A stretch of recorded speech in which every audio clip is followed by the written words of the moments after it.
getting too much. Here, I can turn that up a little bit too. Phenomena.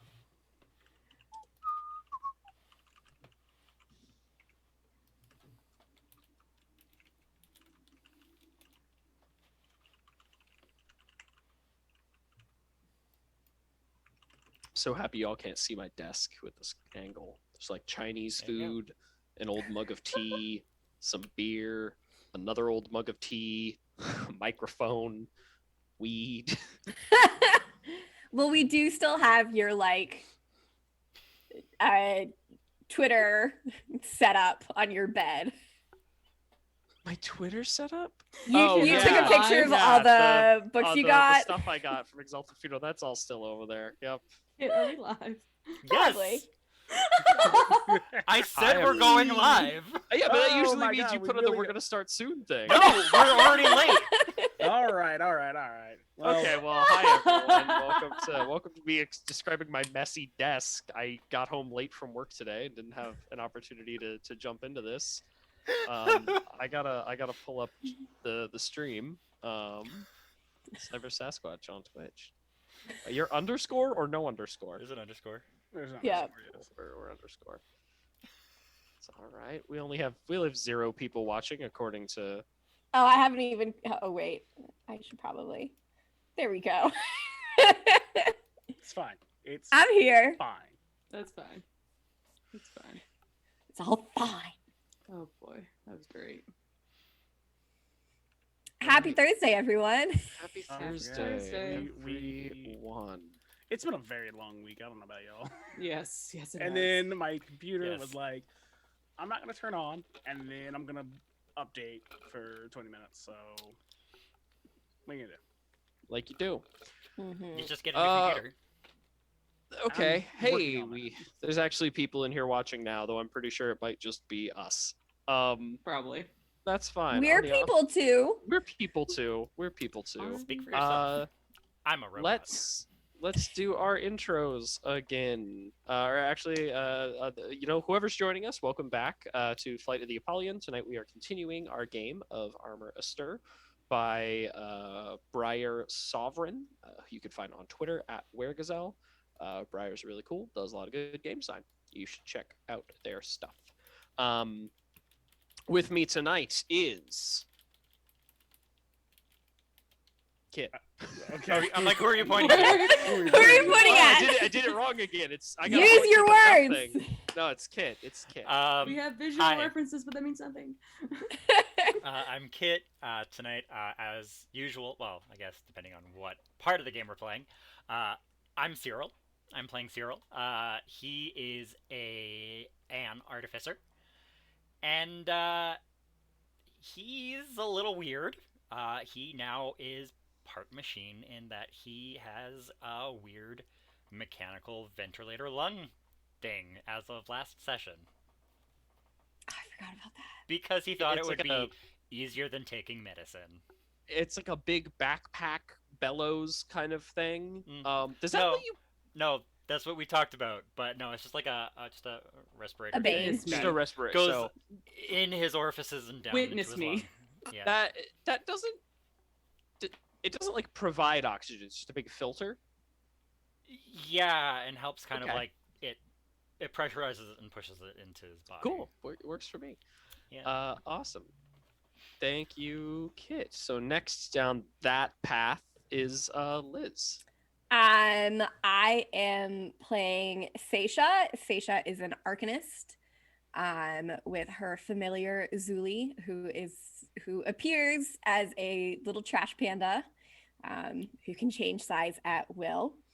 Seisha is a former student in the roads. She lost her arm in a spell gone wrong, and her BFF made her I don't know why I can't use words now that we're streaming.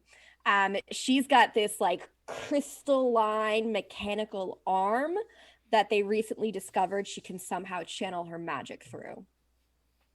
So Yeah. All right, then next is going to be down below, Kim. Hi, I'm Kim. Tonight I'm playing Farina Talbot. She is a witch who serves Phalaris, who is a god of fire and the hearth. So all of her magic is fire-based, so she just burns everything up. She's also one of the Astro pilots piloting the Adrenos. Yeah, she's probably gonna die at some point. So, woo, don't get too attached. No, I'm kidding. It's fine. We'll see if she dies. Who knows? She's a real sad girl, so it's fine. Sort of sadness over here tonight, please. Speaking Good of, Lord, Mr. Edgy Oh Boy. my God, speaking Drew, of we're not real, playing real sad masks. boy hours, let's meet Drew. Hi everyone, I'm Drew, as they said, and I technically own this Twitch stream, but I don't do any of that right now No, you because they don't. made me sad with their failing in Band of Blades. Thought we promised never to speak of that ever again. I mean, The what? y'all promised. I didn't promise. The Anyway. what? What game? This is the first game we played on this channel. What are you talking about? But- I know. I play, I don't remember the last 2 years. Oh, okay. I play Captain Alexander Dumorn, who psychically is linked with the ship that we all live on, and it might or might not be a giant ghost. I thought it was Crab. Oh, it's a crab on the outside, but it Ew. might or might not Ew. be a crab. May that or is not be piloted by a ghost. haunted crab shell ghost full Ew. of acolytes. Who can Exactly. say? Really, who Ew. can say? All right, so we were, and I'm your MC. I should introduce myself. Lauren Peterson. You can find me on Twitter at DM_LSP. I realized this is a Twitter plug and no one else did. I run games. We'll do that at the end, Lauren. Yeah, I'm here and I run games. I'm your MC tonight. I'm gonna make them not die, hopefully. So we had a bit of a rocky couple sessions as we were literally playing the game as Briar was rewriting it, which is always fun. Shout out to Briar for answering our question on Twitter and threatening to rewrite the game again. But yeah, Briar makes some cool ass games, this being one of them. So everybody, last time we had left off, we did our downtime and we kind of decided that we wanted to hit up one of the assets belonging to the Hall of Maesters. The asset you specifically chose was stockpiles of magical resources.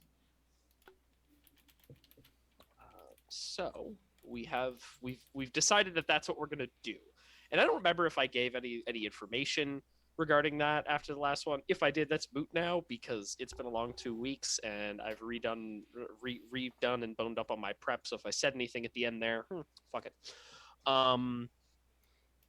Specifically, we need to do the plan a sortie mission, and what I think has happened is what we got is the group of individuals, the professor and the kooky students who went snooping around found out where one of these stockpiles is.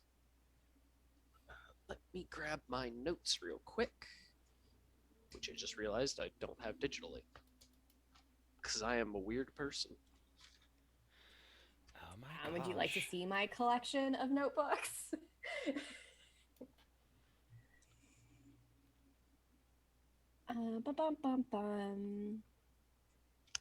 So basically what you have what information has been disseminated to you, has been brought to you.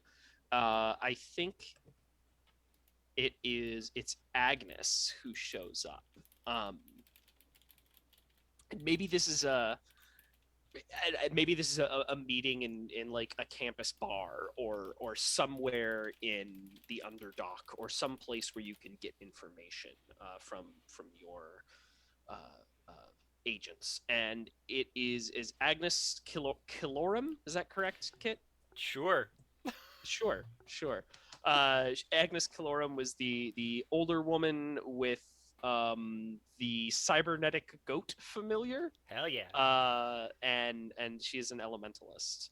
I think I also have down here written muscle. Yeah, she was the muscle of She was the the group. muscle, Yeah. right? Okay, so Agnes has. I'm not sure that it was like at the behest of anybody located one of these stockpiles. She's just like, look, I put together some information, and here's the thing. Um, Basically, there is an off-site.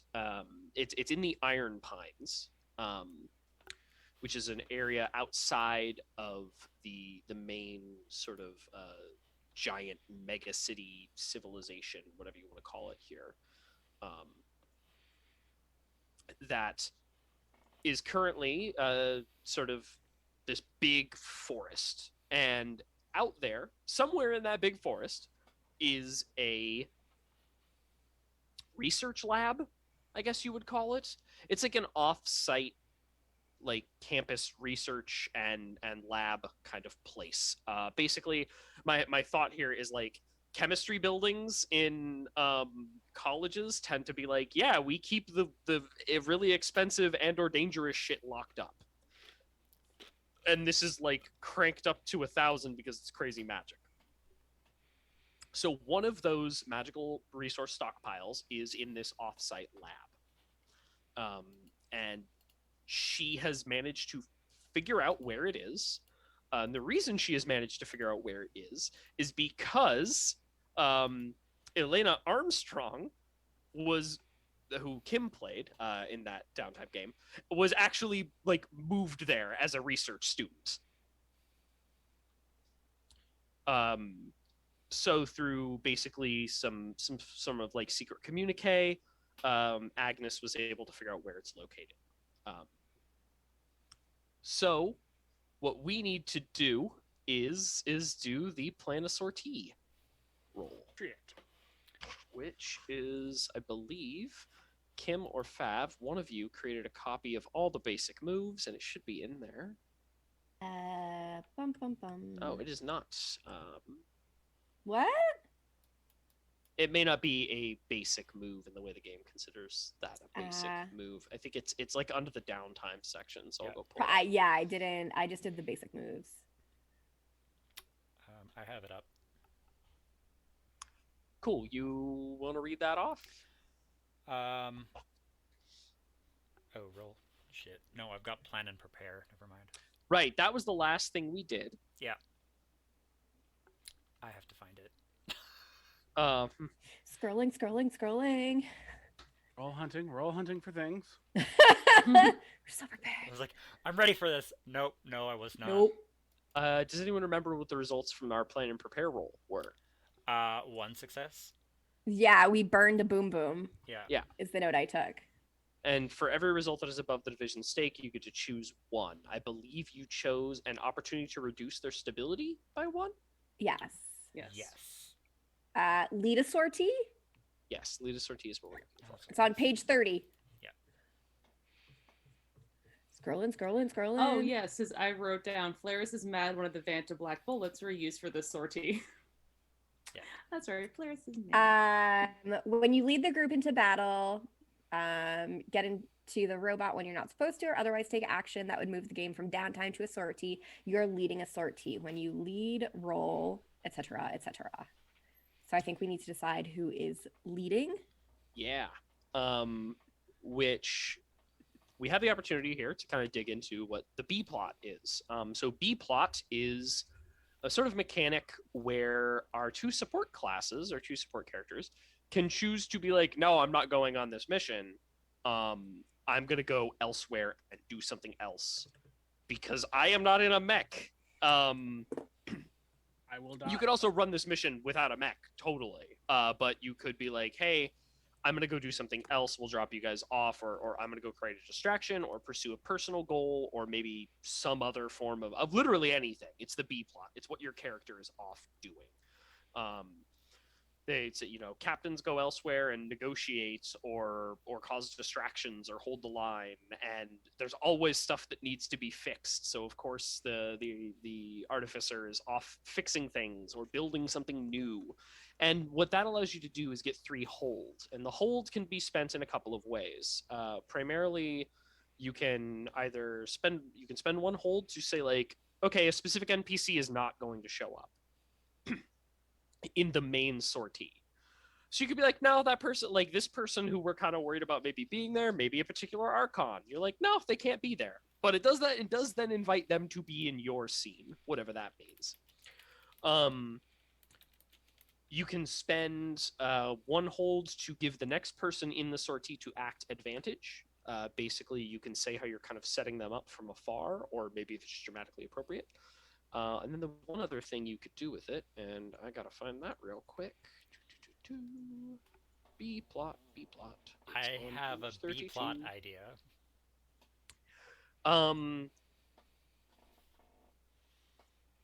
Okay, so give another player confidence on their move, but complicate things for yourself.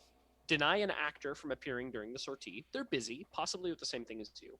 Spend some time and frame a downtime scene, which is pretty cool. You can get an extra downtime scene that way.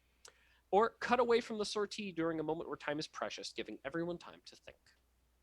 And so if you are going on a B plot, you get 3 holds to spend. That does not mean that that's the only thing you could do. Your B plot is still happening, and you will use normal moves, and we will explore that. So, Cyril, what's your idea for a B plot for Cyril? Or Kit, what's your idea for a B plot for Cyril? Sneaking into the facility and finding the exact location as to where the stockpile is in the facility for the mechs to get. That still feels a plot to me. That's still there. That's what the sortie is. Are you sneaking somewhere else and getting information? Yes, getting information on their mechs. Mech specs. Mech specs. Yeah. Where are you sneaking into? Cool. Like, they've got things in here. They have information. I want whatever information they have. Right. So everyone, or at least Farina and Seisha are going to hit this sort of research lab / arcane stockpile. Cyril is going to infiltrate somewhere else and get, I guess, designs on. You know what would be good? Let me look here. There's 2 places I'm thinking of. You could go to the College of Ascension, which is where the Archons are trained, or which one was it? It was always Zenith Arms and Artifice. Ooh, fuck that guy. But there was one in particular that I was thinking of, and that is regions, or no, factions here. The Alabaster Hall, which is where the Arcanate's talisman units are stored, repaired, and manufactured. Ooh. That serves as like the Jedi temple of the Archons. He's gonna go there, and he's gonna, figure out some stuff there. That'll be fun, because I don't have any prep for that, so we'll see what goes on. But I think I've got a couple ideas. I like to keep you on your toes. I appreciate that. I've got a couple ideas for what that could mean. Is our fearless captain going on a B plot or going on the mission itself? That is a good question.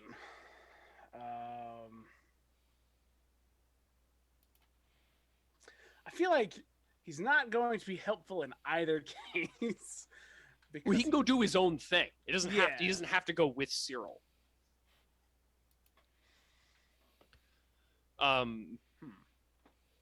He could also just find, like, the thing about the Apollyon, right, is it's super fucking strong, but also if you just show up with it, that's kind of it's here. Exactly. That's a giant bell. Mm-hmm. You know what?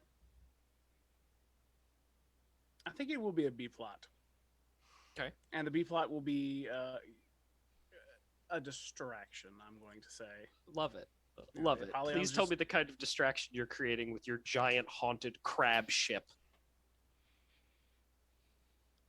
I feel like it's going to be something... Ooh. I'm just going to go harass the authority at the docks. Right. Okay. Cool. Just So show up and be there.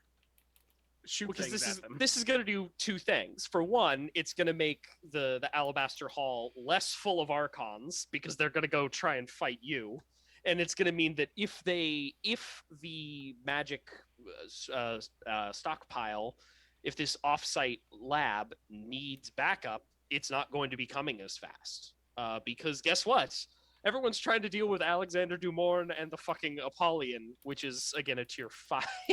A tier 5 just smashing shit. Yeah. And so the docks in this case in particular are what are the docks here under regions? Port Callister, where there's a grip 2, and I believe they have like a military installment there that we set up. Yep, forward operation base Howells Fort. Yep. Trying to fuck with some text wrapping. This is long. Good lord, how long is this document? Oh.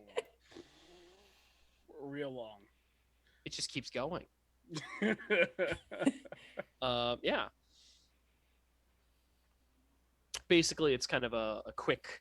We can rapidly deploy from here. So, that means either Farina or Seisha is leading the sortie, unless I could see an argument for Dumorn doing it like over comms, and through like relays and stuff, being like, "Hey, I'm just over here causing a distraction, but here's what you need to do."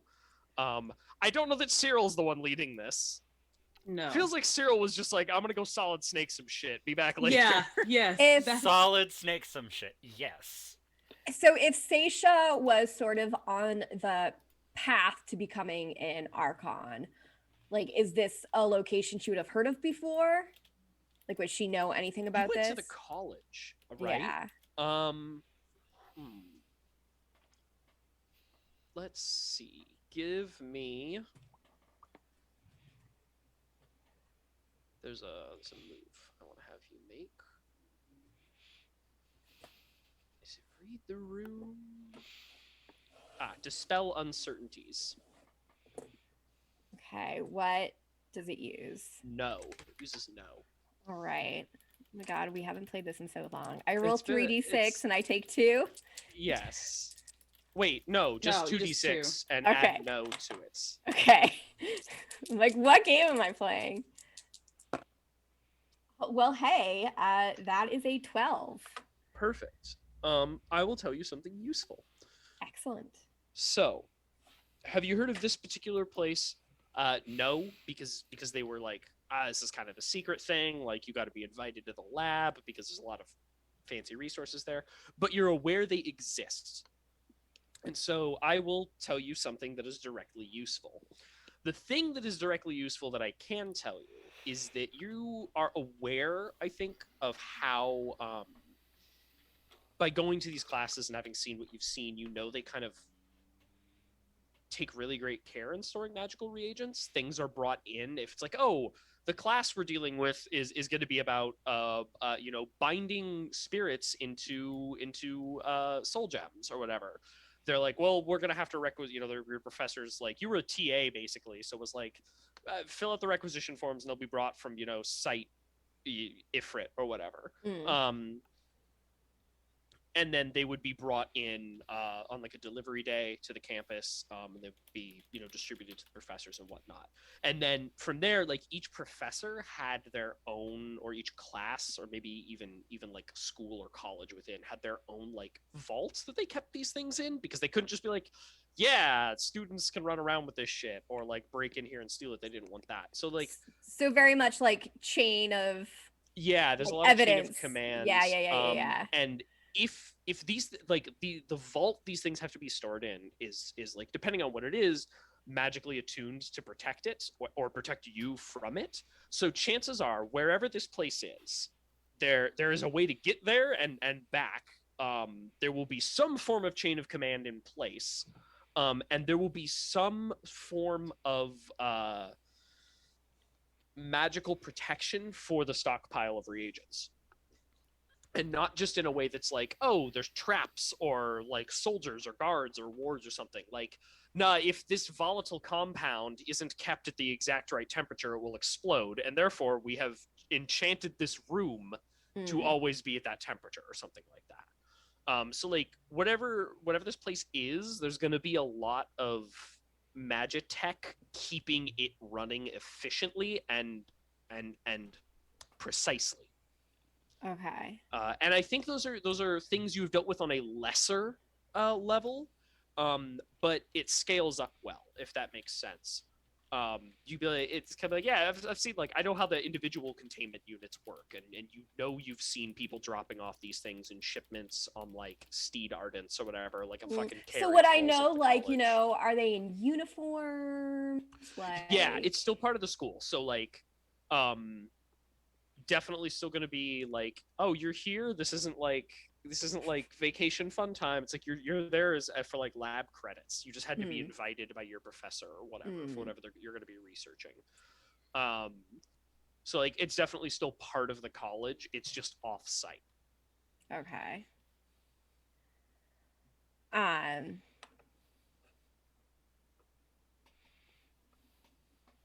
I mean, Seisha will lead, but if she's leading, she's got some conditions.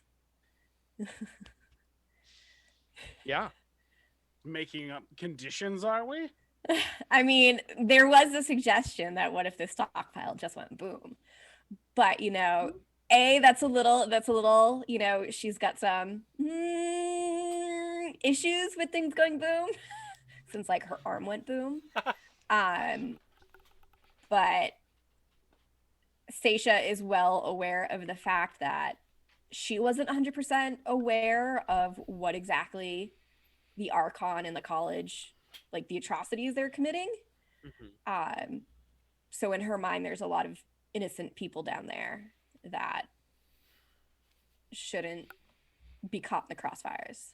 Sure. People who are just like, I'm here for lab credits. Right. So if she's leading this sortie, we're going in quick and stealthy and not hard and messy.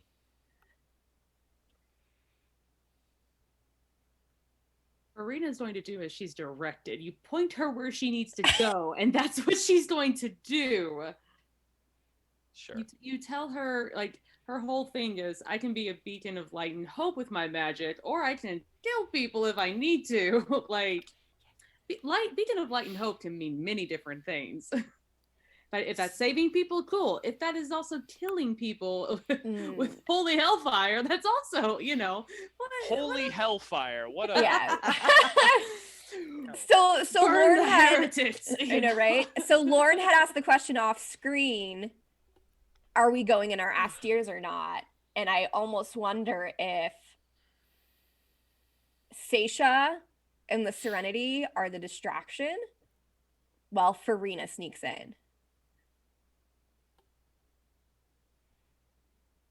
Well, then I think that begs the question is Farina, who is these, like, the species of, like, horned human, the silver-skinned, gold-eyed, is that going to blend in here? Yeah, like, that, Yeah. there's just people that are you. Okay. Intermixed with, like, not, like, regular humans. This sort of begs a bit of a follow-up question from me, and I don't know the exact mechanics of it, but there's only two of you. I know. So is the crew of the Apollyon helping out in any way, or are you going to another faction and being like, yo, we need some backup on this one? So, I mean, I would say another faction, but Not trust my cultists? Is that what the problem No. is? Well, the thing is, like, Yes. they need to be there to pilot the help you pilot the Apollyon, I guess. I assume they serve some sort of function on it, or you wouldn't have a crew stats. This is true. They do things, Who but knows what? Mostly they just play pinochle in the yeah. break room. they look very impressive, though. You have to admit that. Look very impressive. So one of Seisha's moves is tactical illusions. So I sort of see Hell it yeah. as, she would hopefully make it seem like there is more than just her out there. And yeah, if we tapped one of the factions to go in with us. Yeah, I'd say I will just in interest of like I don't remember seeing mechanics for that, and I'm not gonna spend a bunch of time digging it up. If I find it when we take a break, whatever. But right now, what factions do you have untapped that might be willing to help? Everybody but the Gloaming Coven is untapped. Right, and they had to tap themselves to not get caught, which is Yes. part of how you got this information. Yes. They did a great job. They did. I mean, the Remoras would be useful. I was gonna say them or the Bellboys. Yeah, the covens, not the covens, the groups you have are the Remoras, which are bandits. They are sky pirates and nomads whose home was destroyed by the Authority. As they seize resources, these pilots perform daring raids on Authority military installations and convoys securing supplies for the Resistance. Might I make the suggestion that it's the Bellboys, since we literally just helped them out? Yeah. That's true. Yeah. And it's a ground mission, not a sky mission. Like the Remoras seem to be more like, I don't know. Yeah. Sure. If the Bellboys were like the frontal assault while Seisha provided cover and then Farina goes in. And what is Farina doing exactly? Is she stealing things or just setting it on fire from the inside and getting people out? What is the goal here? I don't know if we've decided that yet. Don't set it on fire. Steal things. Steal, yeah. Steal I think we want to things. steal Got shit. it. Here's what I'll say. This might make planning a little bit easier. This place is it's not like a single building. It's like a collection of them. Mm-hmm. Yeah. There is no way to take unless you have some sort of stealth tech, there's no way to take an Aster in here and be like, I'm just chilling. You don't notice me. No, yeah. I'm going to be on foot. Yeah. Okay, so you're going to go on foot. That doesn't mean you can't have the Adranos nearby, like, ready to go. Oh, yeah. I mean, it's a fucking anime, dude. I'm just gonna whistle and it's gonna come. Yeah. It's a magic shit. Whistle. So with that being said, does anyone else want to change their plan, or is this what we're going with? I'm going with what I said. Okay, that's totally some fine. Problems. Same. Then it sounds like Farina's the one leading this. Yeah, the Bellboys will have agreed. Sorry, not Farina. Seisha. I was like, whoa, what? The Bellboys will agree to help you because you just helped them. One thing I will also say is the Bellboys don't have access to Astirs of any sort. At the best, they might have an Ardent or two. Their specialty is in like knowledge and finding shit out. Well, but they are like cool acrobatics. What'd you say? If this goes well, Farina won't need her Astir, so it should be fine. Papa Captain Dumorn is gonna give him a ride. All right, kids, pick you up at 8. Go distract some fascists, then I'll pick you back up. Yeah. Make sure you steal all the good things. So, are you sending them in with Farina? Or are they going to help you fight any presumable defenses, Seisha? I mean, can we send a few with Farina? Can we split the party? Yeah, you could split the party. Okay, yeah. It's not a lot. All in all, I think they could probably spare, like, let's say, maybe 10 people. Like, maybe. But that's enough to get shit done.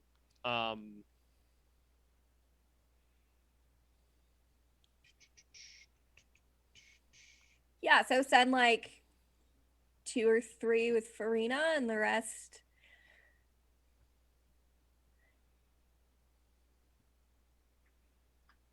Yeah, that works for me. Okay, so you're going to cause a distraction. Well, Dumorn is also causing a distraction, and Farina and the other Bellboys are going to sneak in and get what they can, and sabotage or destroy the rest. Yes. Sounds good. Leave anything that they can use. Yes. All right, so you're leading a sortie. Plus no if you're leading with wits or a or following a clever plan. Plus crew if success hinges on someone else aboard the ship, or I guess in this case, people you've tapped to help. Plus defy if you're heading into danger carelessly. This feels like no to me. This is Farina being, or again, I'm gonna get that wrong every fucking time. No. This is Seisha going, all right, cool. I got a clever plan here. Okay. And then Distractions within distractions. as part of my own move set, I have a move called Prepare Rituals. So before every sortie, Yes. I have like a list I choose from. So I prepare 3. I'm gonna do 2 of you may spend a ritual to make a specified move in confidence. Okay. And then hold 2. You may spend this 1 for 1 to ignore a disadvantage. All right. Describe trajectory 3 magical rituals you prepare. Choose an effect.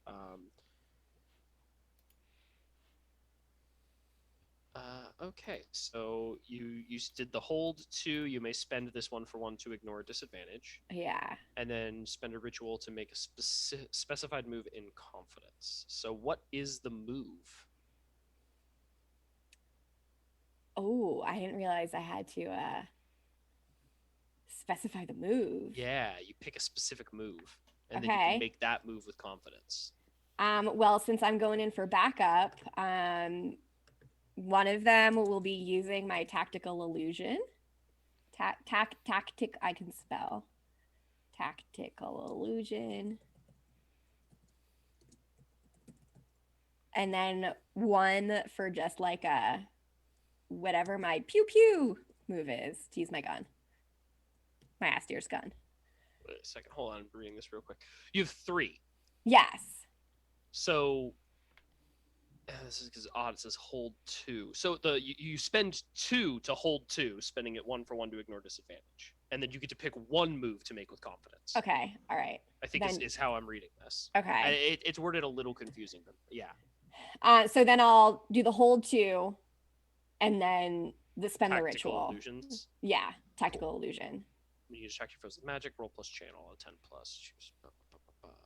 All right. Cool. And then Okay. Lauren, my patron move has changed. Yeah. Your patron offers you 2 boons at random whenever someone leads a sortie, and you still my patron still gets to spend influence 1 for 1 to do whatever the fuck. But you, as my patron, for playing the role of my patron, you get to do 2 boons at random. So Yeah, which means I'm just gonna roll a d6 here. yeah, so Your patron offers you the tenacious boon. Okay. When you cool off, you may choose to succeed as if you had rolled a 10 plus. If you do so, give your patron 1 influence. And 3 is the masking boon. Oh, that's fucking cool. You can mask yourself or an austere you return to against detection. When you do so, roll plus channel. On a 10 Yes. plus, you are disguised or cloaked in a fashion appropriate to your patron. nope.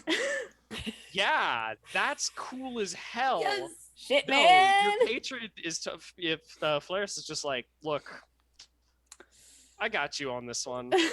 I might be mad about those bullets, but I may be mad about those bullets, but I got you. You need some stealth. I'm coming through on this. Yeah. So you may, yeah. In appropriate to your patron, smoke is fine. I think that would. I mean, so in this case, like, you could bring your Aster with you. Everyone would just be like, man, there's just a whole shitload of smoke here today. What is that? They must have really fucked up something in the chem lab today. Jesus. Right, like there's an opportunity there. But yeah, I think you can absolutely mask yourself. It's yourself or an Aster, so it's either going to be you or the Aster. Could be both. Well, it's like if you're in one, you're masked as long as you're in it. Yeah. But like outside of it, if you're just like, yeah, I'm a bunch of smoke, people would be like, that's weird. What's going on there? Fine. Definitely this is much great. less noticeable than the huge Aster. But yeah. In which case, Oh, maybe that's going great. alone is fine. Oh, this is great. Okay, so I roll the click clack rocks. roll plus no.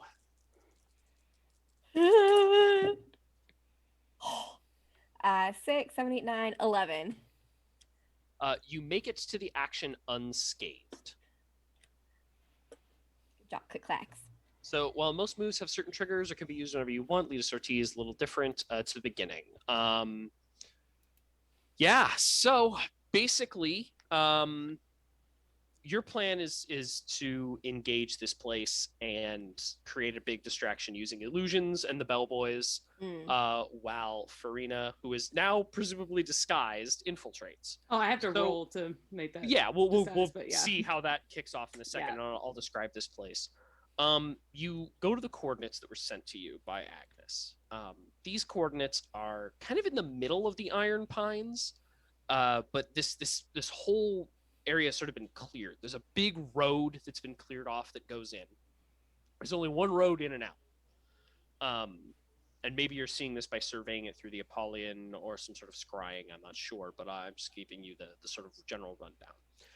And then the place is set up like a big, if you were looking at it from the sky, which presumably you did at some point, it's set up almost like a big spell circle. Like the roads are a giant glyph and the buildings are only at like points where they intersect. And then right in the middle of it is a big metal disc. And that metal disc is a vault door. It has like the big spinny thing. You know, what do you call that? I don't know if there's a name for that. The big spinny thing on a vault door. The lock. The locking mechanism? Yeah, but like the levers that you pull and rotate. That actually unlock the locking mechanism. So it's that. And there's people here, an indeterminate amount. There are no like walls or fortifications or anything. It's just like an open big area, which is a thing. And maybe this is like you hiding at the tree line or behind the tree line getting ready. You can see there are 3 Astirs here, kind of like on patrol. These are talisman units. They're not like the full-on ones the Archons have that makes them like demonic and super special. So these are like, whoever these are, they are Archons who have not yet done their binding. They're just piloting talisman units. And then there's just a myriad of people kind of going to and fro, doing their general whatever it is they're here to do. So from the tree line, you know, you've made it here. You've made it. The initiative is in your favor, so to speak. And I think at this point, because of the way the action works, like Farina's already in. So Farina, where are you in there? I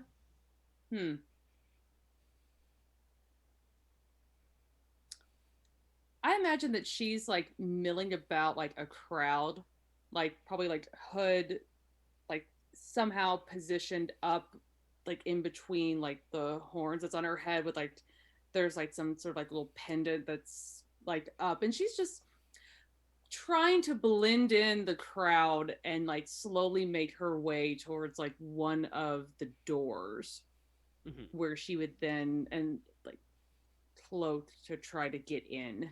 And I imagine like she kind of knows what the bellboys are nearby that are supposed to be with her. Like they've kind of spread out into the crowd. Yeah, they've gotten to like little hiding places. You've managed to get in. Yeah.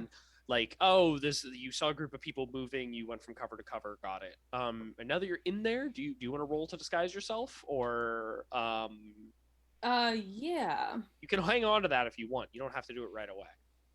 I think once she gets closer to the door is when I would probably, or like when she would do that. So that way she would have time to like figure out the mechanism to get inside, or like do something to break the mechanism to get inside. Or once maybe Stacia pops off. Right. Okay, and Stacia, what's it like for you? What's is this just like, all right, everybody wait? You know, when are you gonna send those illusions in? I think there would have been Stacia and Farina would have coordinated some sort of like countdown. And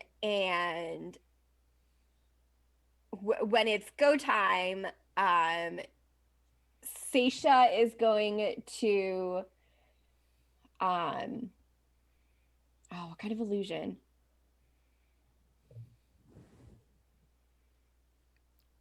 Good. I know. Sorry, my cat is being a monster. Um, so from her austere, she is going to create the illusion of fire in the forest.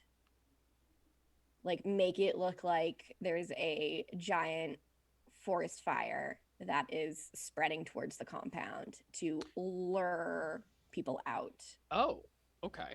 Cool. Yeah, roll that for me. Roll plus channel. Oh shit! I could have just made real fire. Right, but Damn. she doesn't want anyone to get hurt. And you have advantage on this. Yes. I do have Or sorry, they call it confidence. Is there a difference between? I see confidence, disadvantage, and advantage popping up. I don't gonna- know. I don't know if that's just a confidence. When acting in confidence, you are almost assured of your success. Treat any die result of a 1 as a 6. Nice. Okay. Cat. there is a prototype on the Serenity. Is there team in this game? What'd you get? What'd you get, Fab? I got a 6. Oh, mark some spotlight. There is a way to aid. I need to use my keyboard, Cat. Okay, there we go.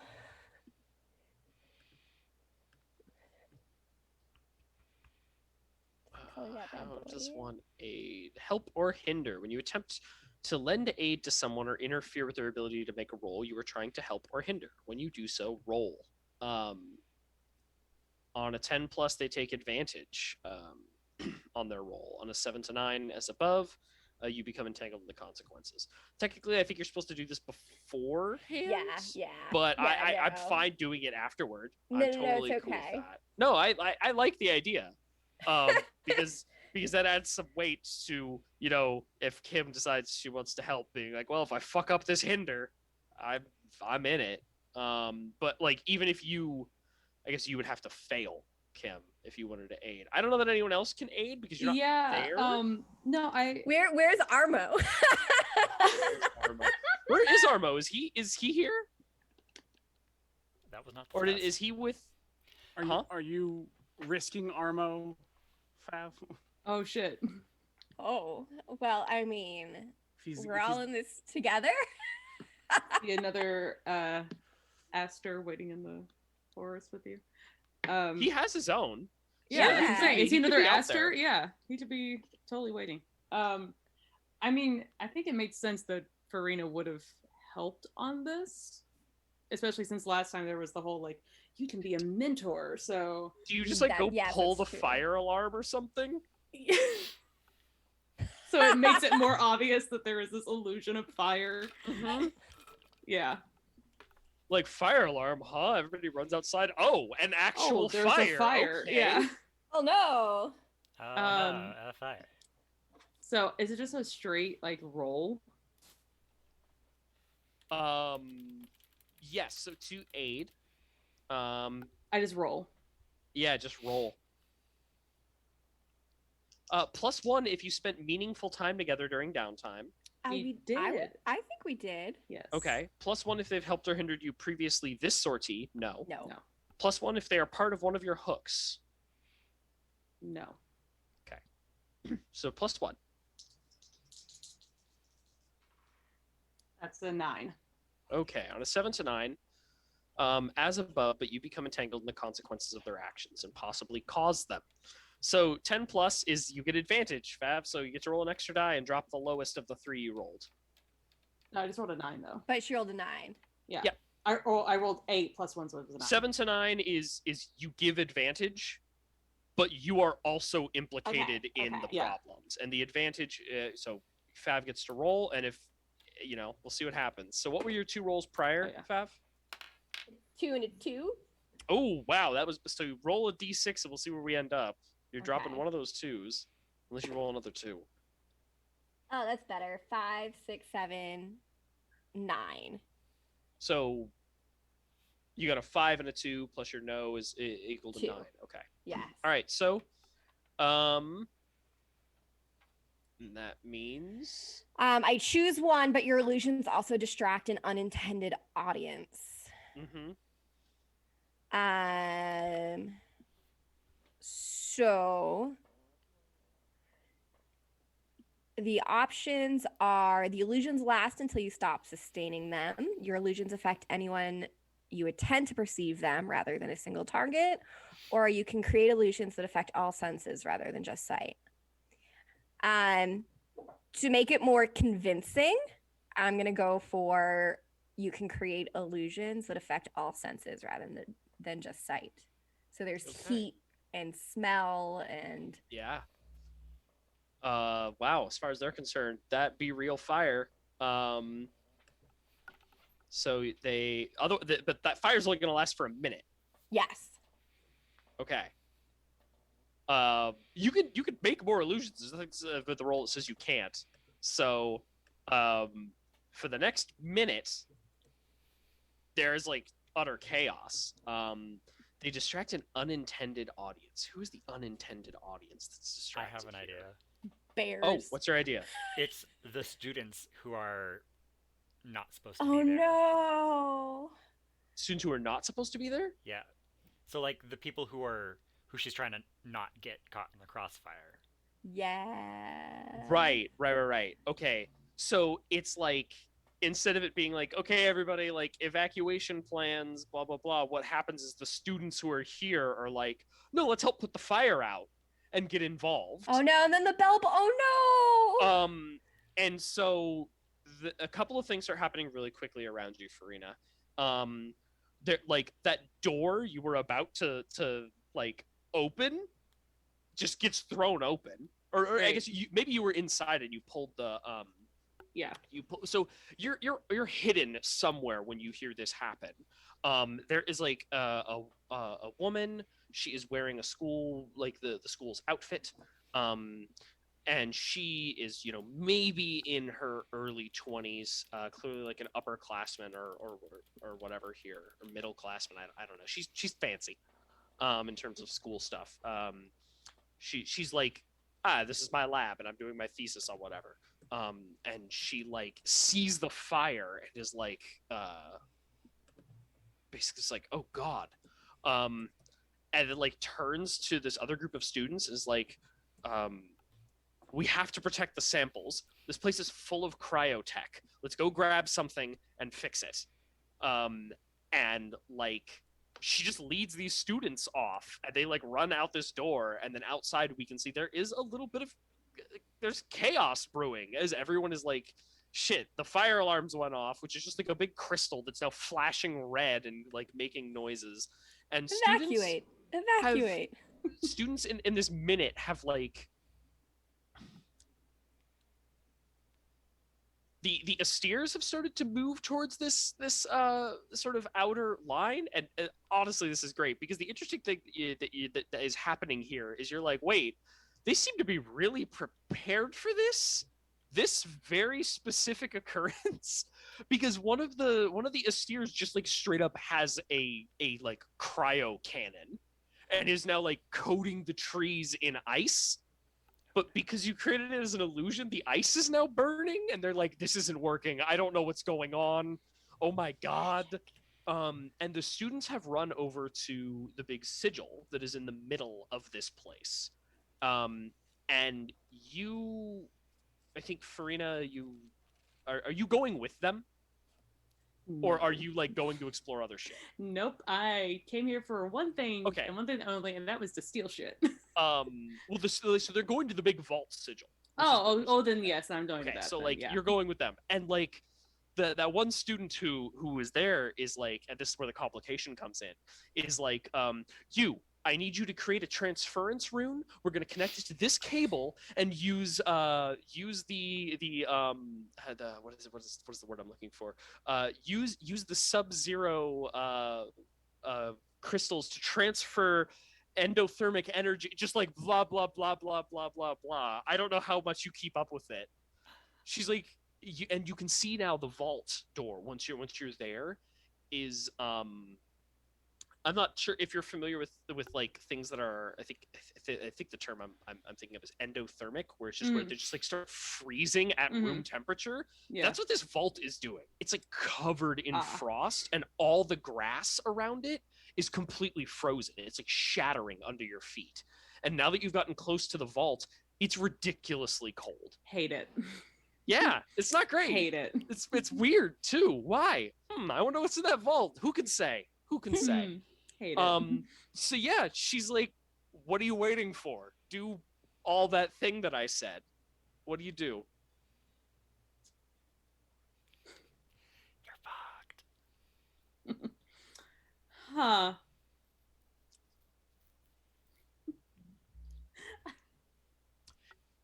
You need a moment. So let's. I really want to weave magic, but like to fuck everything up. That's what I want to do. Or do you want to run forward with that? Because then the subsequent action after that is a masking boon to just disappear into smoke. Sure. Like, just if I blow it up, it's smoke, and then vanish. So.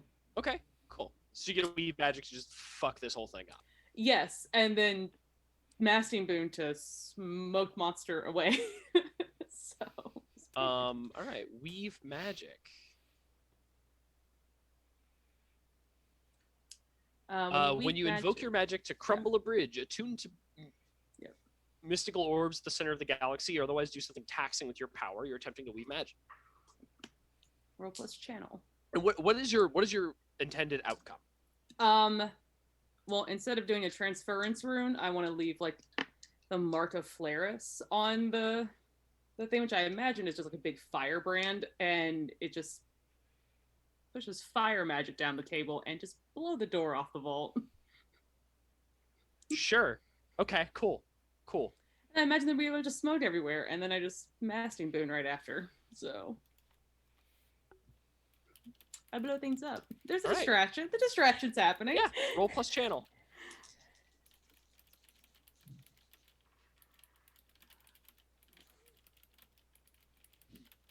Yeah. Well, with my channel, that's a 6. All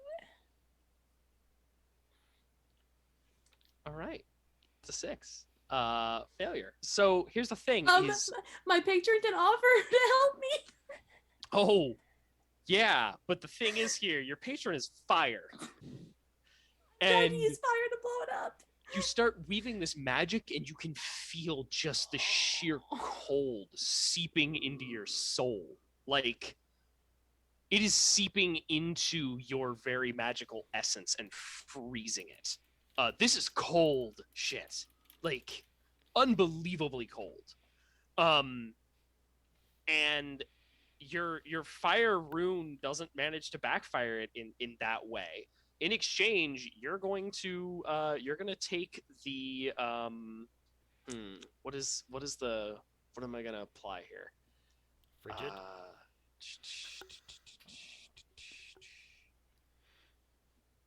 I'm trying to think of the specific adjective. It's a danger. I don't think it's a risk. I think it's a peril. Oh shit. Because this is. Maybe I don't want to throw out a peril yet, so it's a risk. Okay. And it's the risk is just is there a fun way to say too cold? Frostbite? Or not frostbite, but hypothermia. Ooh. Right. Like you are just like freezing. Your risk is freezing. You're not frozen, but you're freezing. You are just so cold. I don't know that you've ever been this cold before. No. And we'll see where that goes. But for now, in that moment, she's like, "What are you doing?" And she takes the cable from you, latches it in, finishes off the spell, and then in the meantime, the students have made a fire hose brigade with this big weird cable, and then one of them smacks the crystal on the end of it, and it just starts going shooting a freeze ray at these trees, which again are freezing but still on fire because it's just an illusion. And then I want to check in on our B plot. Which B plot are we going to focus on first? Because I know exactly how it's going to color the other person's B plot. Do you mind if I go first? No, I was gonna say go ahead and go first. Okay, because you're the big distraction. All right, Cyril, how have you managed to? Because I'm not entirely certain if there is like a specific role associated with this, but and I just kind of want to pick up here is, what's the seed we get of you having infiltrated the Alabaster Hall? So I've got two things. One, I have a prototype that I installed onto the Serenity that I wasn't able to bring up before we did the sortie. Oh boy. So, because I wasn't able to explain it to her before I left, I would have left a note right underneath a big red button that says Mega Down, and it just says better gravity ? Better gravity? What is better gravity? God. I'm gonna lose all my bones. In all practicality, what it does is just like a hypergravitational field. It just launches kind of like a ball of gravity that just makes it harder for everybody in the area to move. Better gravity. Extra gravity. Yep. Extra gravity. But what it looks like for him sneaking in, he's going to have kind of like robes, similar looking to people in the area, hood up, and he's trying to make himself look as nondescript as possible. Mm-hmm. But he's got all of his like tools and weird bits and bobs in Sure. Weird pockets.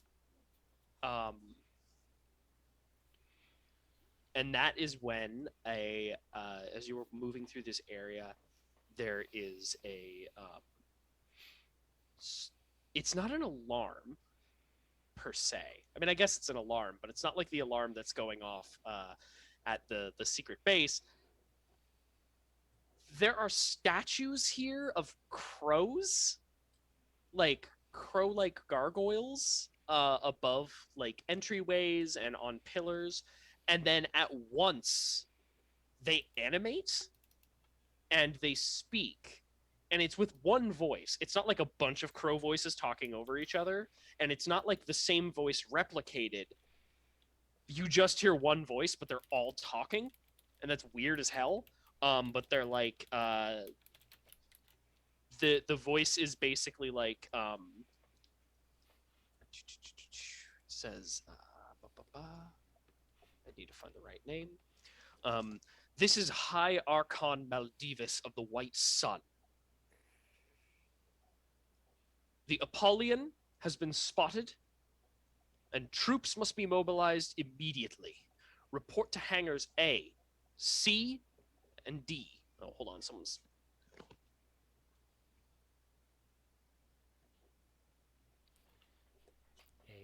Someone was bothering me at the door. D. So report to hangars A, C, and D. You will receive assignments from your Archons there. And then people immediately just like stop what they were doing and shuffle away. What do you do? I am going to follow a group so he can easily get into the facility. Okay, sure. I don't know if that's a move or not. You follow a group of them, and it's like, you know, fancy Archons in their like cool fancy armor that we have talked about, which I think see if I could find some good descriptions. Blah, blah, blah, blah, blah, blah. Yeah, you know, fancy Archons and their fancy Archon My armor. stuff is better. which as using these just fantastic. I don't even remember how I came across these. They are like quasi Napoleonic military outfits, but much more French Rococo style. Bullshit that I'm saying that nobody can really understand because I can't put this in front of you. I wonder if I can copy a link Is it on to the Pinterest? It might be in the pictures, but I'm seeing if I could drop it in the chat. Good lord. I can, and it worked. I dropped it in the chat. The Arcanate, like their fancy uniforms are these like blue and white and gold, like high boots that are turned down, with like thick gold heels, a lot of filigree, a lot of little bits and bobs, and they carry like swords at their hips, and like those are the fancy, like those are archons, and they're like immediately off to their hangars. And then there are like the neophytes, which are wear more like military uniform, just like standard kind of grunt-ish affair. And there's all sorts of support crew here. And so like you kind of fall in with one of those groups and find yourself in hangar D, where there are approximately 6 Astirs here, being like prepped and ready. One of the archons like stands on this like platform, like a big silver disc in front of it, and that like whirs and it raises, and you can see there's like a big crystal attached to the bottom, and then like her archon like, or her Astir like kind of shudders. And this one has elk antlers, and a mouth. It's got a mouth, and the mouth goes like and opens up, and the tongue rolls out, and she steps on it and walks inside. Gross. Ew. Because she has bound a demon into hers, which is terrifying.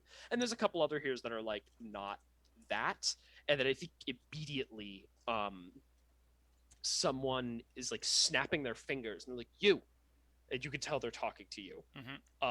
And like there's an archon standing there. She is I've used a lot of female archons as of late. This one's probably male.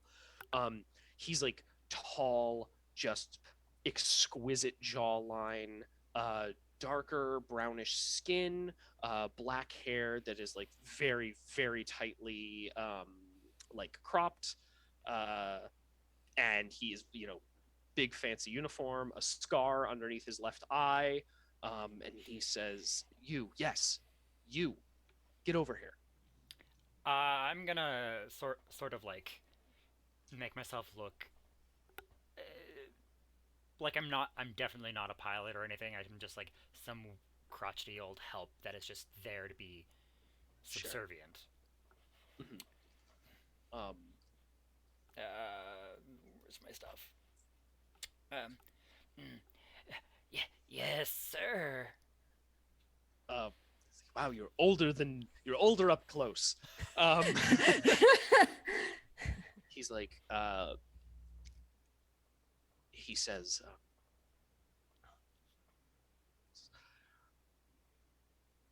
I need you to load in the anti-armor shells we acquired last week, and tune up my particle staff. I don't want it misfiring again. Yes, sir. Sorry, sir. I beg your forgiveness. And I just like, I have forgotten You're which weird. is You're not yours. like anyone else here. This is weird.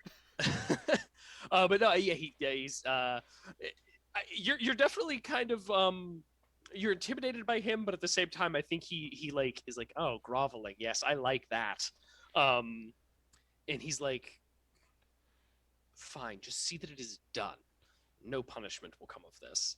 And he like moves off to another area and like pulls up a little like crystal pad and is like running some diagnostics on something. And everyone here is like, this is very like Star Wars flight crew is getting ready to go. And then like the first you hear just the roar and the rumble. It is one part jet engine and one part scream of some terrible beast as the first Astir launches. And and then like the next one loads up. They like walk into position and like take like a runner's stance in these hangars, and like where like the runners have their like heels on those blocks. Yeah. Those blocks are just like the thing that launches them forward, and they just go flying out into the air and streak off towards presumably the Apollyon. So let's check in one more thing that you want to do here, and then we'll see what's going on with the Apollyon. Cyril is going to use his jury rig to Fantastic. put the good stuff in this guy's ass tier. Absolutely Awesome. everything he wanted, and not explosives. Cool. So roll plus no. So that's 2, right? 2d6? Yep. Is jury rig one word, or am I spelling it wrong? It's hyphenated. Hyphenated. That's how they get you. Damn hyphens. Yeah, roll plus no. On a 10 plus, choose 3. On a 7 to 9, choose 2. That is 9. 9. So you get to choose 2. It fits the purpose you had in mind. It stops working after hours, not minutes. It doesn't explode when it stops working. It doesn't look like garbage stuck together.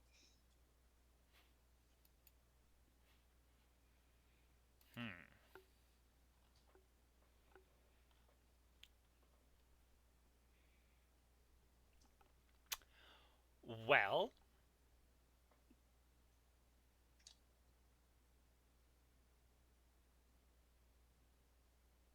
it fits the purpose it has in mind. Okay. Which is explode. Yeah.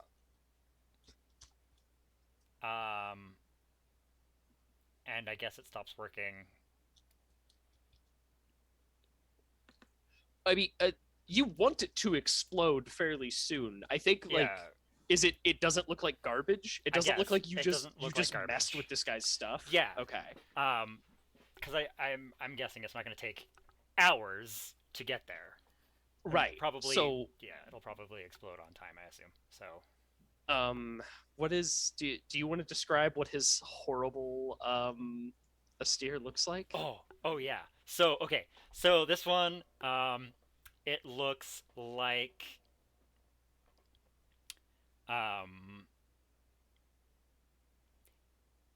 if someone took those horrible like men of the East that philosophers thought of back in the way back. So it's just like no head, just a torso with like a big bubble of a face in the middle.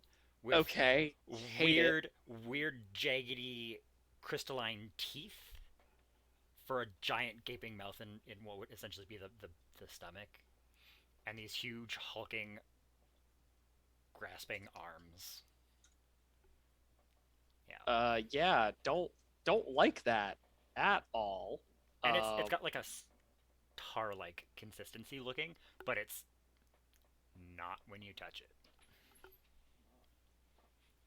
Cool and terrifying. Yeah. And so I think like he gets in through like a hatch on the roof, and is like, this is Archon of the or fifth Archon of the Scroll, Alexander Cerise, signing off, and then like steps forward and gets into position. It gets launched out, and it's just the air, getting sucked out of the room as these things roar, and the camera I think follows him as he goes, and we see him soar over the city. We can just see the city laid out before you. Again, this is kind of like Ba Sing Se level of just fucking huge. And then the Asir wing he's with, one of which is I think it's him and like 4 of the talisman units, the ones that are not like imbued with demons. We follow them as they go, and then just come up and dive down over the side, and it's almost immediately into like Star Wars battle territory, where there's just like fire going everywhere, shots going wide, lightning and spells and explosions, and in the middle of it all is the Apollyon. and we kind of go in and see him come down, and we see him ready his gun, and he maneuvers and flies around, dodging shots, gets into position, and then he's like, "Protect me! I've got the shot." We see one of his wingmen just get shot down, and he levels his cannon right at the front of the Apollyon. And we see him in the cockpit. He pulls the trigger, and the whole Astir just erupts and explodes. And then the camera shifts again to inside the Apollyon, and we just saw this guy go. What's going on here, Alexander? Oh God. So yeah, basically, I rolled up over the dock, which is the best place to be when you're in a giant ship, and I've just been like broadsiding the what is the name of this fort that we literally said earlier. Forward operating base, the house fort, just like slamming every shot that the Apollyon can generate just into the ground. Again, it's sort of like what I did at the Iron Prison. It's, Right, these like big red magic missiles that just kind of cluster and slam into stuff. Yeah, and it's less about actually necessarily destroying anything, so much just being big and loud and in the way. So the best move I can think of here, and this is, you can obviously tell me no, is more of like weathering the storm kind of thing. Like I'm not, yeah, I'm doing damage, but it's not necessarily focused. It's more just, right. The purpose is to keep them on the ropes more than anything. Yes. Cool. No, weather the storm feels absolutely appropriate here, because your goal is not to. I mean, there's so many of them. Are you going to be able to take them down? Who knows? But more so, the goal is to just like keep them distracted and not die. Yeah. I'm trying to be the biggest threat in the room, basically, and not die. So let's see how that goes.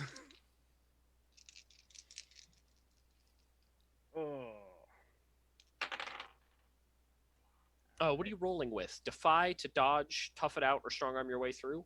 That sounds appropriate. Yeah, that's what I was thinking. It makes the most sense. And it is with plus Defy.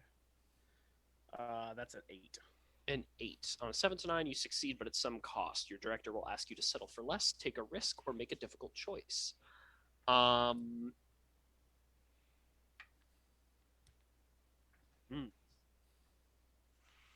Let's see.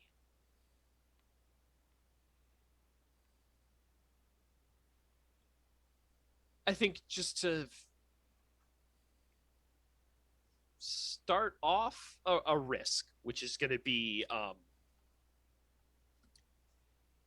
dented, or dented shell, maybe. It's not a peril yet, but like there's munitions hitting the Apollyon. Gotcha. That makes sense. You're getting hammered by these things. As much as you're giving as good as you're getting, I guess, in this situation. They're not really pushing you back. You're not really pushing them back. Again, it's just to be a big distraction. So, is now a good time for a quick bathroom break, and then we'll jump back in on Seisha and Farina? Yes. Sounds good. Sure.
Yay. All right. So we're back. Okay, we're back. In the interest of time, because we're running short on it, let's jump back to Seisha. Seisha, your minute is coming to a close here. I know we've talked. The B plot is happening outside of time. Yes.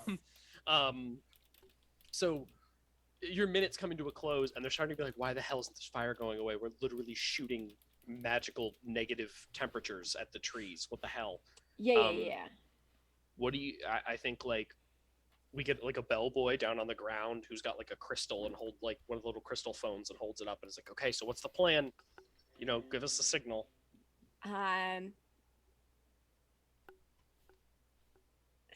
Seisha replies back. All right. On 3, I'm gonna drop the illusion, and I've got this button in front of me. I'm gonna hit it, and then you go in. I'm not quite sure what's gonna happen. But whatever it is, we'll figure it out. Sure. Great. Love it. So Seisha will count down, or count up, I guess. 1, 2, 3. And she lets the fire illusion drop, and then she looks at the button Cyril put in, just shakes her head, and slams it down. All right. Is there a roll we need to make for that button? No, it just happens. The only thing is, I chose that the upgrade burns out at the end of the sortie, and that it's not dangerous in any way. However, I had to disassemble something for the parts, and it draws attention to me. Yeah. It does draw unwanted attention to you. Interesting. I don't know if that's necessarily right now or just. I think what that is one of the Astir pilots here is like, fuck. Again with this guy doing this shit. We recognize this here work right now, but now we know this guy does this stuff. So you it turns gravity off? Is what you said? Or does it turn it On. super on? It turns it super on, so it's even more on than it was before. Gotcha. Oh my So God. just On, like that's It's And double gravity does it specifically target an area or people? area. Yeah. It's an Oh, it's an area of AoE. effect. It's an So- AoE so- gravity Okay. effect. Do I get to aim? Yes. Okay, Seisha what would do you- aim towards one of the Astirs that's on rotation. Gotcha. Okay, I will give you a choice here. You could there are 3 here patrolling that were like there actually there's 3 here patrolling that were kind of like moving into position. One of them got there first because that's the one that had the big cryo cannon. Mhm. And so there is the mournful dirge, which has like a big lance that's tipped with a big crystal, and a big shield. There's the thunder willow, which is the one that has the big like cryo cannon, and the final one is Renegade's Rise, which has like a cool sword and then what look to be pods on its shoulders. You're not quite sure what's in those pods, but they're there. I'm gonna go for the. Ooh, he's got the cannon. I'm gonna go for the Renegade's Rise. Okay. So that one is just like trying to move. It was like trying to run to help out, and it's now just like in slow motion. And I think like the people it's passing over are just like, oh, I'm very heavy. This isn't good. I don't like being heavy. What is happening? And we kind of see it moving in slow motion now. What's your next action? Or not like slow motion, but like struggling to pick its foot up and even move forward a step. I'm going to provide cover fire for the bellboys. Gotcha. Cool. Is that an action here?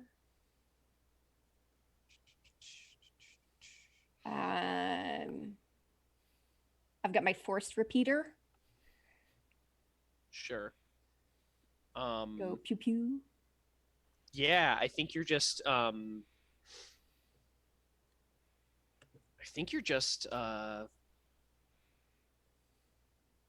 just laying down covering fire. I don't think that's necessarily an action. Okay. It's just a thing you're doing. Because like here's what I'll say is you can lay down covering fire to get the bellboys in there, and now attention has been drawn to you because you just pulled out a gun and started shooting. Okay. And so like the other two Aesir are going to be like, oh shit, we are under attack. This isn't just a weird magic fire. And so you lay down covering fire and the bellboys get in, and they like make the rush from the tree line. And one of those other Aesir, the mournful dirge, like boosts around and then like comes up in front of like where you're putting the covering fire down and just like slams their shield there, and your shots are just raining on it. And they're holding their shield in front of the Thunder Willow, just like basically they're weathering the storm. You're pinning them down for the moment.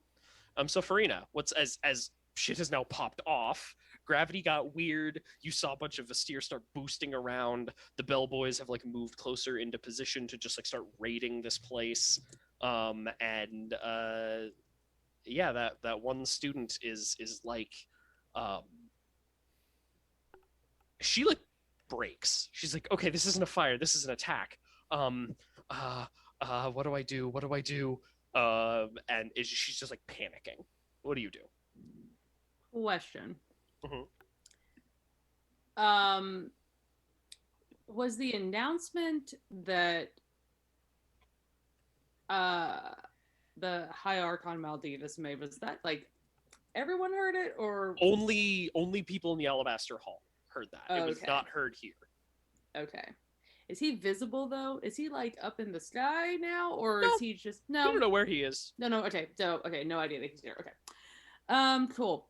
Farina looks at her and says, "You need to run. Safety. Get to safety. Leave." I don't even think she questions it. She's just like, yo, everybody, evacuate. Evacuation plan Alpha. And she like, when she says that, she kind of like gets back into it. And she's like, right, evacuation plan Alpha. Everyone, reconvene at cafeteria. And she like immediately starts casting like some minor wards about herself and like holds up little little spell shields and like in the direction of the Astir fire, which is not going to do anything if one of those shots happens to go wide and hits her. And is like trying to protect the other students as she runs away with them. And so the bellboys have initiated the raid. We still don't know what the fuck is behind this door. The good shit.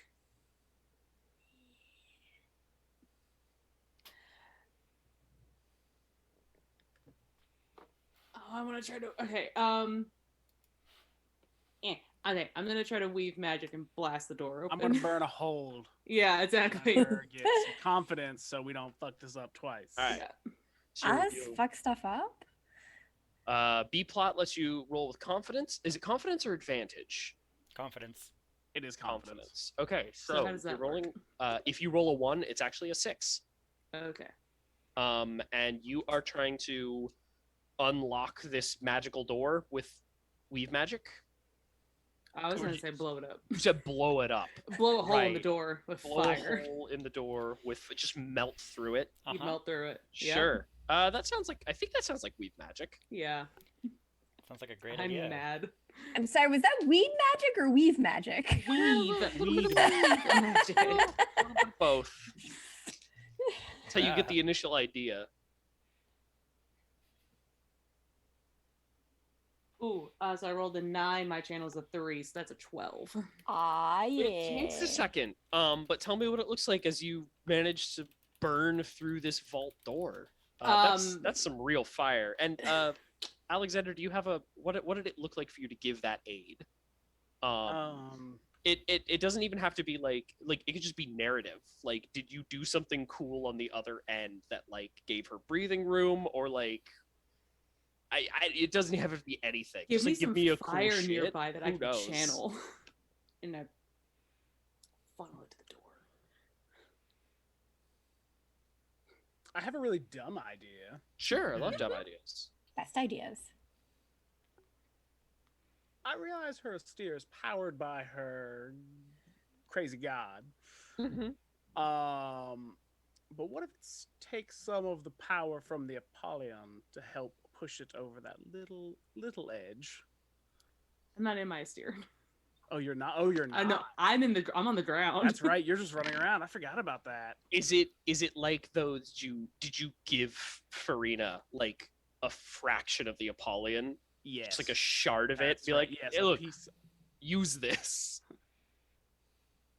Yes, because I forgot you're not in your steer. You guys are running around on the ground. Well, Farina is. Seisha's not. But yes, it's a piece of the Apollyon itself. Cool. Just like grasping that little thing Lucky. gives you the power, and you can melt through this vault. Interesting. Yeah. Yeah. What's it look like when you melt through the vaults? Is it like a big beam, or do you just like hand sink through it? Yeah, I imagine that it starts out like she places the piece of the Apollyon against the door with one hand, and then as like the like heat radiates out, she presses her other hand against it, and then that's when it just like bursts forward and just melts Sure. a hole through the door. And you can see down inside. You've melted this door's probably 30 feet across. This big vault door. It's big. You have melted at least a large hole. One you and maybe an Asteer could slip through. Maybe if it's squeezed. And you can see there is a series of like stairs that kind of go down in a spiral motion, the little alcoves all along the way. And then there is just a blast of cold air that shoots out, which is weird because it was suddenly very hot, and then it was very cold, then it was very hot, then it was very cold again, all at once. There's like wet condensation everywhere, and just like cold air is shooting out of this vault, and you can see that it's not dimly lit down there, but like you don't have the best vision looking down into it. It's dimly lit, and like you don't have a clear shot, but you can start descending down these stairs now.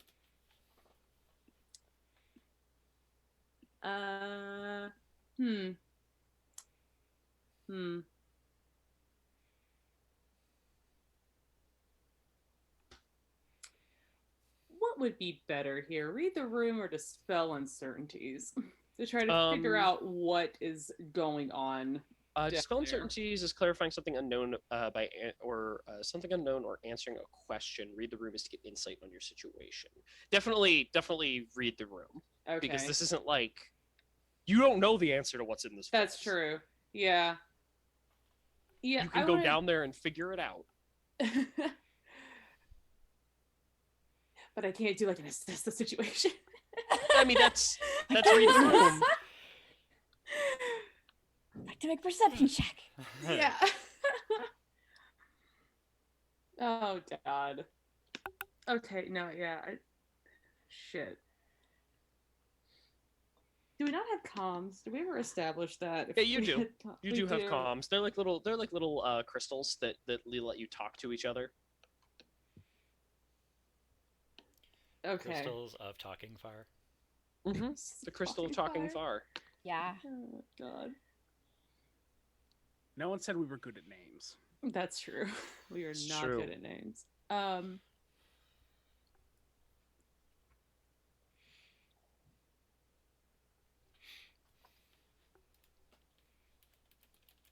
don't know if read the room is gonna help me. Plus, my sense is terrible. Yeah, fuck it. I'll just go down the stairs. I'm just gonna go in. Fuck it. That All works right. out for me. That works out well usually.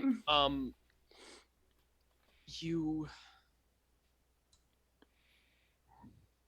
you start descending these stairs, and it's cold. It's real fucking cold down here. It's getting colder the lower you go. And you can see like carved into these walls little alcoves, and the alcoves kind of like open up into a room. And I think you poke your head in one, and it's like, this is Eye of Newt or whatever. You know, it's just like some random. You know, you're like, oh, you would use that to make this type of potion, or you would use that to like. This one is just like scrolls that are blank and used specifically for like a type of spell that has to be done on this type of vellum or something. Again, it's just a bunch of magical resources, and you go down a little bit further, and you can now kind of see towards the bottom of this well, there is a big shape at the bottom. It's still obscured because it's dark down there, but there is a big shape. There is something down there that is big and bulky. And that is when I'm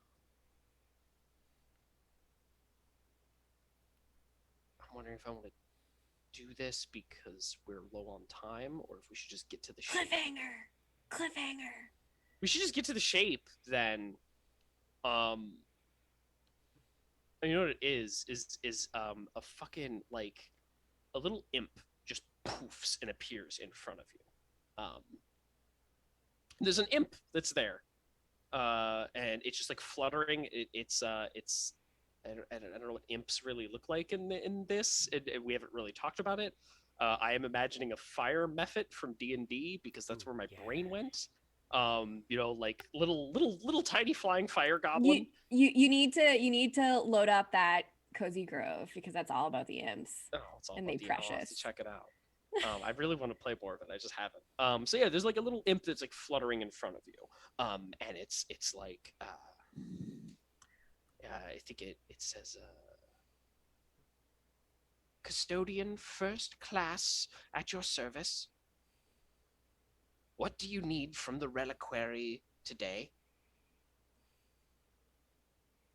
Oh, I'm here for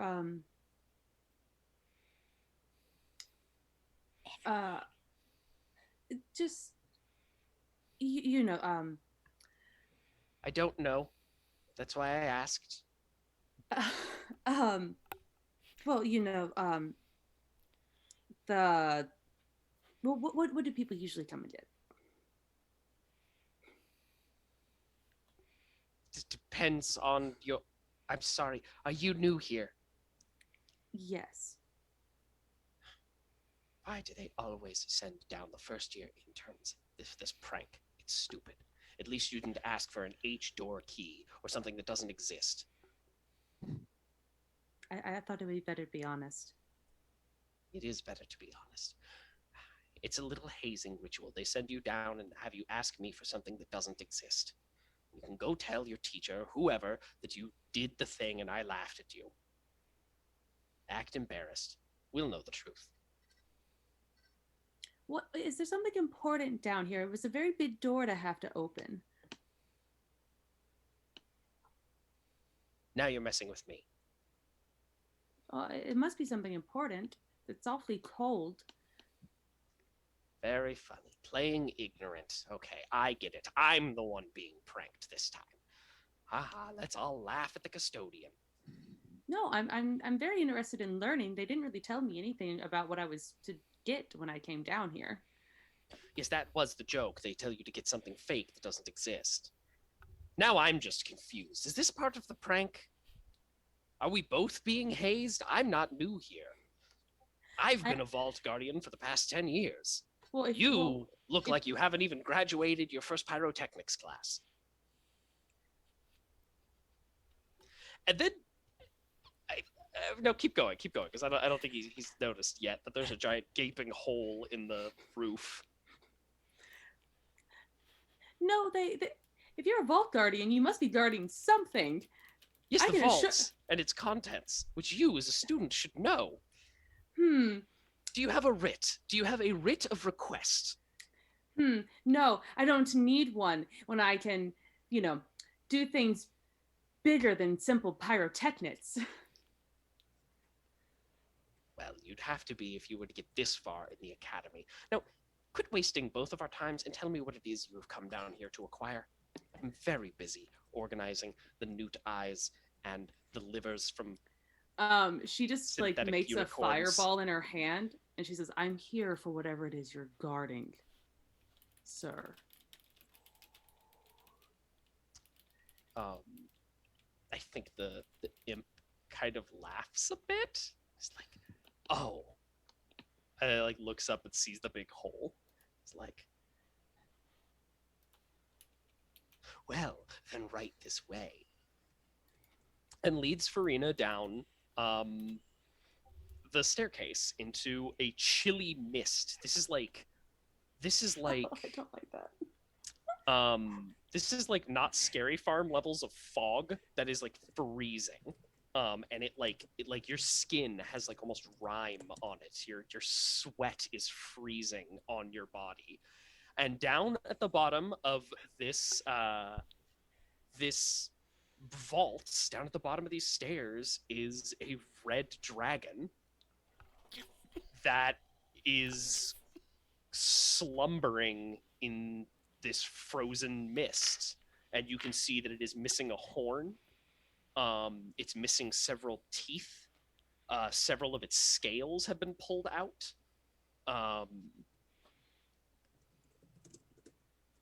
And the imp just says, "And how do you plan to escape with it?"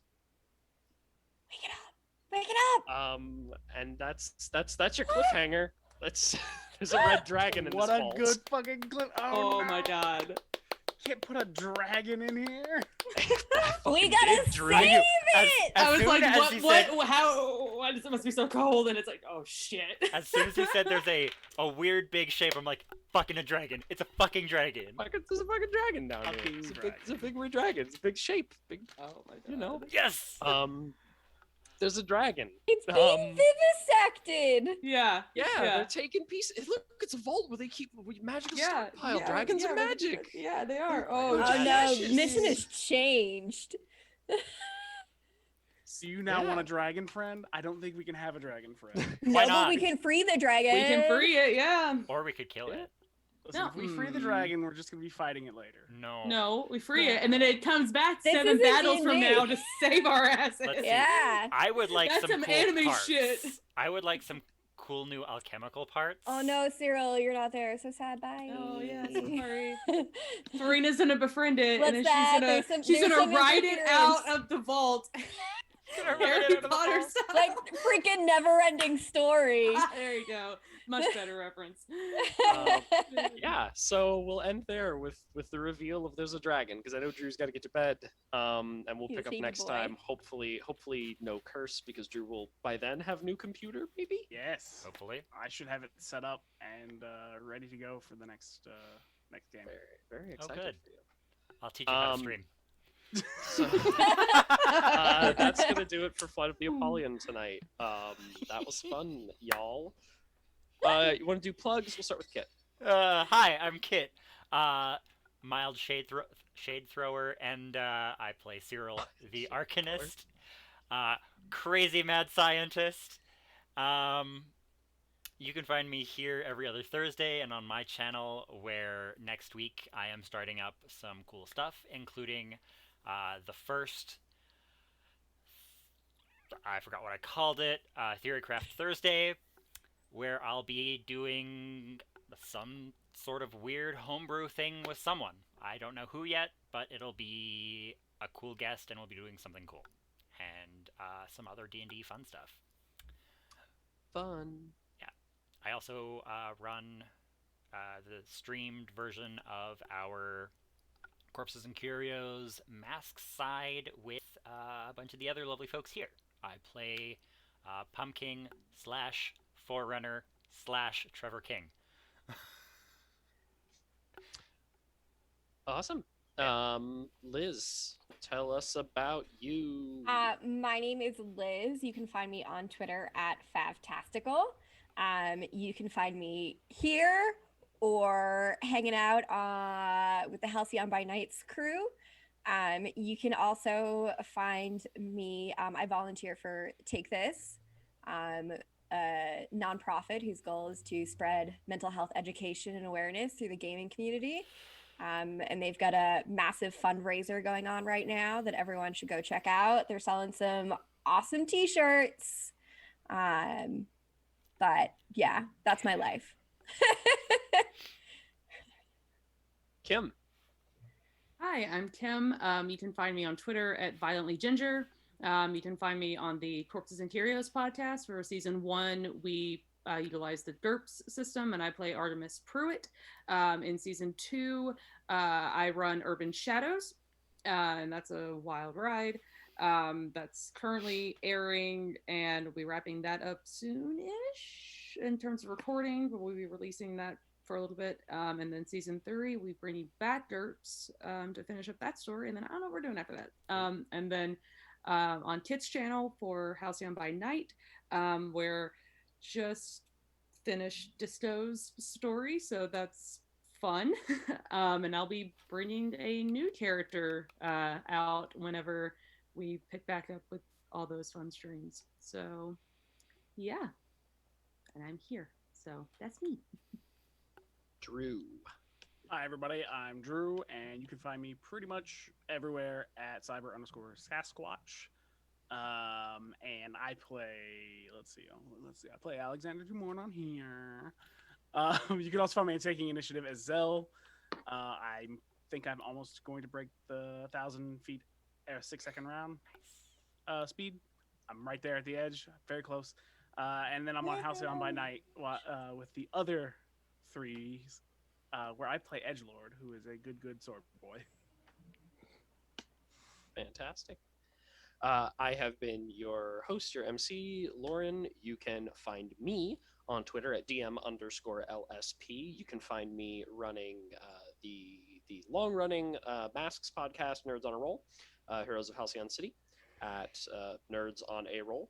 And you could buy the games that I write at itch.io/DMLSP or DMLSP. I think it's dmlsp.itch.io. It's a mouthful, I know. Google Kissing Capes, you'll find me. That is it for tonight. We'll be returning in 2 weeks to figure out what the hell we're going to do with the fact that we're now doing a dragon heist. Dragon heist! Woo! All right. A literal Have a dragon good night, heist. everybody. Night. Good night.